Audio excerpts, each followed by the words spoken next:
Hey, what is up everybody? It's Animac here for Anime Uproar, and the Dark Lord of Quirks, All For One, just transformed again, and he is stronger than ever. He's also looking like the guy who stole your girl in high school for some reason. But the heroes are not done yet, as a true titan rises to take on the Dark Lord.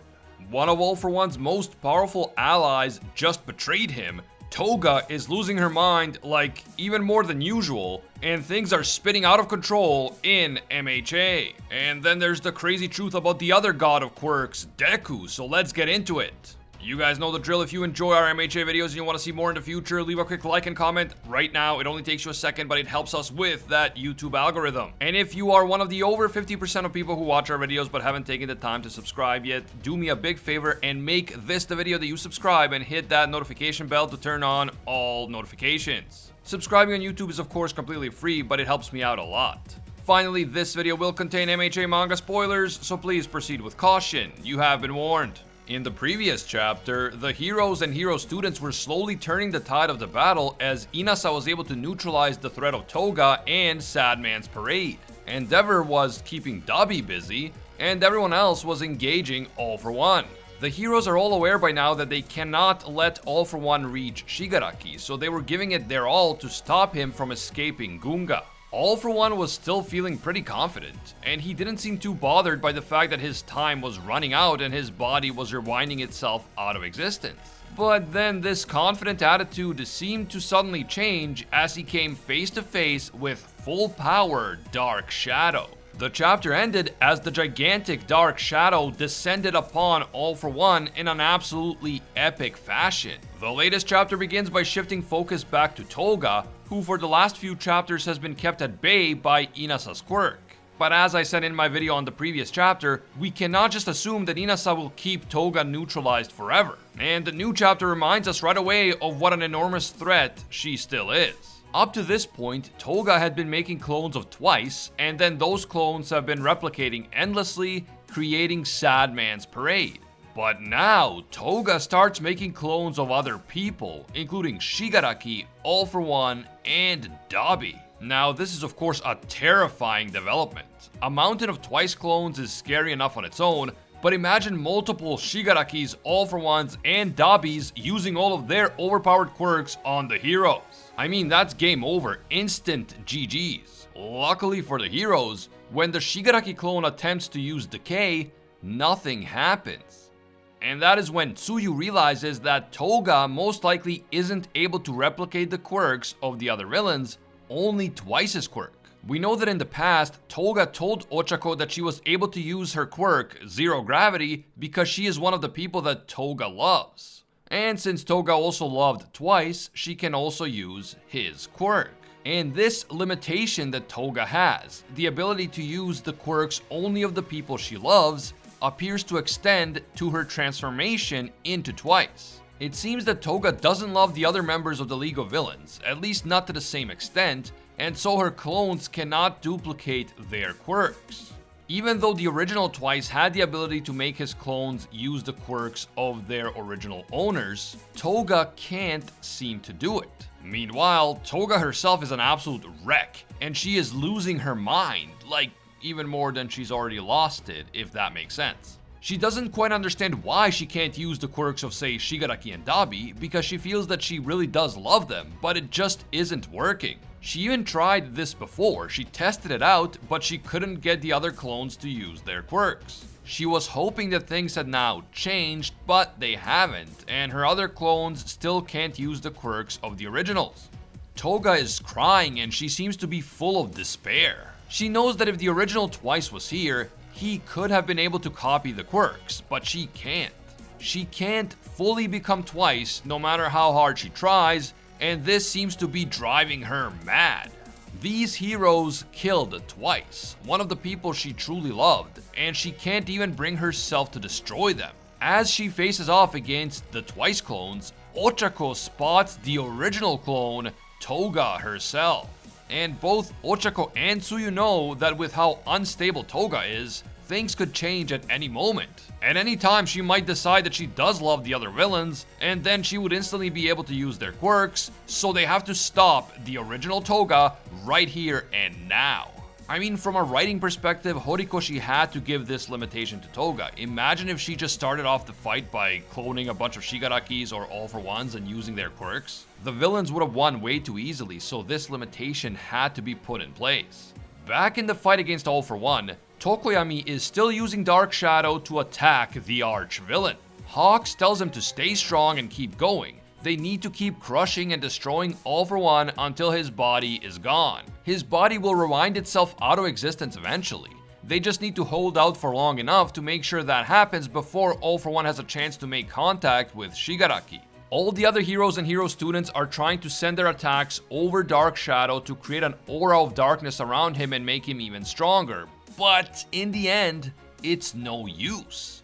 All for One manages to create a powerful explosion that pushes Dark Shadow back.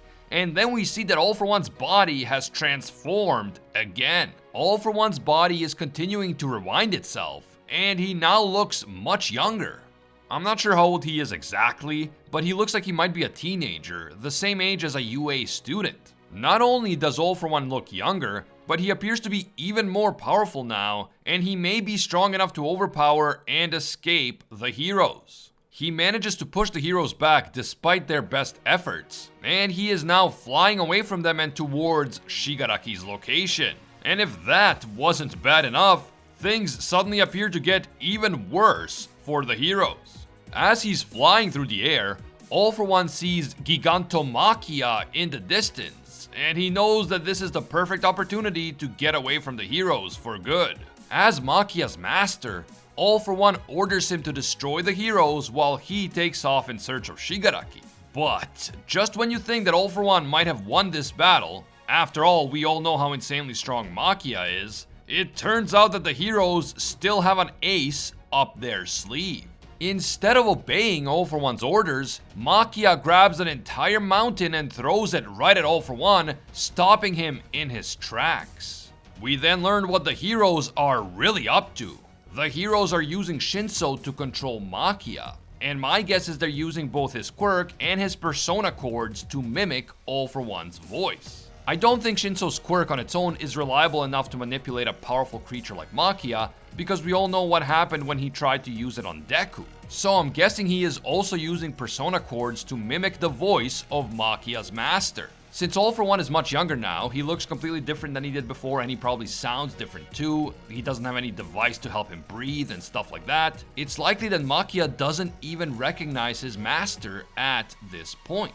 And so, instead of obeying his master All for One, Machia is now obeying Shinso and fighting on the side of the heroes. And on that shocking note, this chapter comes to an end. Okay, now clearly a bunch of important stuff happened here, but first I want to address the whole Dark Shadow situation.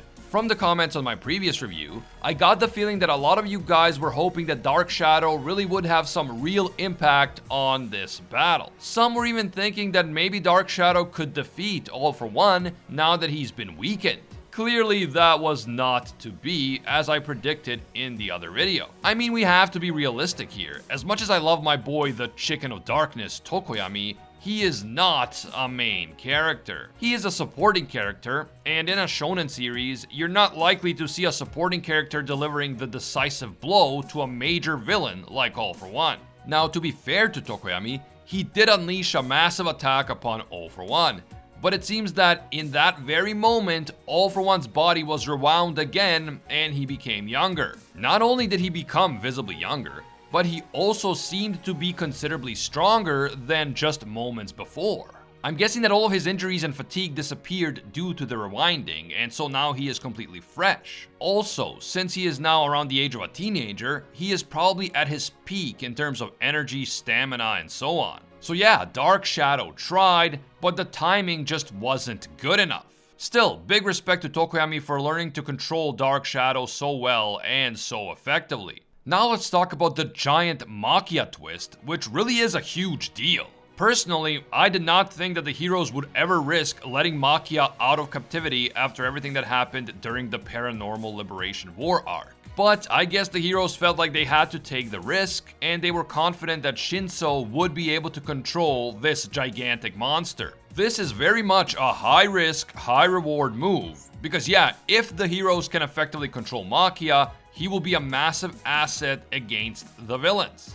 He might even prove to be the thing that prevents All For One from reuniting with Shigaraki and completing his master plan. So that is the potential high reward of this move, preventing All For One from ever reaching Shigaraki thanks to Gigantomachia. The high risk aspect is the possibility that All For One will figure out a way to snap Makia out of Shinso's control and to place him under his own command once more. If you thought that the heroes were in trouble before, just imagine what will happen to them if All For One reasserts his control over Makia and then orders him to kill the heroes while he goes off to find Shigaraki. If that happens, I genuinely don't see how the heroes can win this. Dabi is still out there and rampaging, Toga is still there using Sadman's Parade, and now Gigantomachia. Like I said, I really hope that the heroes know what they're doing here, because as much as they might have just saved themselves in the short run by bringing Makia out, that very decision could absolutely destroy them in the long run if All For One is able to outsmart them. What do you guys think will happen with Makia? Will he continue serving Shinso, or will All For One find a way to bring him back to the dark side? And if he does, what happens next? Are the heroes finished? Speaking of the heroes being finished, what will happen with Toga? She is becoming increasingly mentally unstable, which is saying a lot considering how messed up she already is even under normal circumstances. Right now she's struggling because she can't seem to fully become twice. But what if she does have some sort of mental break and develops a split personality? Would that other personality, the twice personality, then be able to use Decay, Blue Flame, and All For One's insane quirks against the heroes? That would be an absolute disaster for every hero and hero student at Gunga. Although the heroes seem to have regained the initiative on the battlefield, it feels like things could go terribly wrong at any moment. Toga somehow learning to use the other quirks would spell disaster for the heroes. Makia breaking away from Shinso's control would also spell disaster for the heroes. Dabi somehow defeating Endeavor and rejoining the main battle would also spell disaster for the heroes. Not to mention that young All For One is a complete wildcard since he now seems to be even stronger than he was before. So, even though the heroes seem to be doing well at this moment, the situation is extremely fragile and very fluid. Things could change drastically at virtually any moment. With all that said, this chapter has convinced me of one thing. All For One will definitely make it to the main battlefield where Deku and Shigaraki are currently facing off, and he will meet his ultimate fate there, not here in Gunga. First up, the fact that All For One is now so young kind of flips the script on the narrative that he is the old generation and Deku and Shigaraki are the next generation. All For One doesn't want to accept that his time is over, so it makes sense for him to engage in a final showdown with the next generation before all is said and done. Second, I am convinced that Shigaraki was born quirkless and that the K was secretly transferred onto him by All For One without him even realizing it. If I am right, this will be revealed during the final showdown, and it makes sense for both All For One and Shigaraki to be there in the flesh for the big reveal. I have a new video in the works that will be coming out soon and that covers this theory, so if that's something you're interested in, definitely subscribe and hit the bell to turn on all notifications. I think All For One will somehow find a way to get to Deku and Shigaraki, and he will try to place his quirk factor into his vessel. He will ultimately fail to regain control of Shigaraki, but I do wonder what will happen before All For One fails and dies. Will he place his quirk factor into Shigaraki and then we'll witness an epic internal struggle between the two of them? Maybe even a battle that Deku and the Vestiges can join because the Vestige world of One For All and All For One seem to be linked. Or maybe All For One will try to place his quirk factor inside of Deku instead, turning Deku into a quirk god with the power of One For All and All For One at the same time. But if that did happen to Deku, then would he be the same Deku we know? Or would All For One's quirk factor begin influencing his behavior and personality? Those are the questions that I really want Horikoshi to answer very soon. What do you guys think will happen? Let me know down below. In the comment section of my last review video, someone even mentioned that All For One may try to place his quirk factor into Bakugo, since Bakugo is now injured, so he wouldn't be able to resist effectively. And if that did happen and All For One took Bakugo's body, he could then use Super Regeneration on Bakugo's body and Bakugo would go back to normal, at least physically. But he might then be evil Bakugo. Bakugo under the control of All For One. Honestly, there are so many interesting options for what might happen next, and I can't wait to see where Horikoshi plans to take the story from here. If you guys enjoyed this video, leave a quick like right now, it helps me out a lot. And of course, don't forget to subscribe and hit the notification bell. You can also hit me up on Twitter and Instagram at AnimeUproar. As always, thank you guys so much for watching, and until next time, see ya, Space Cowboys!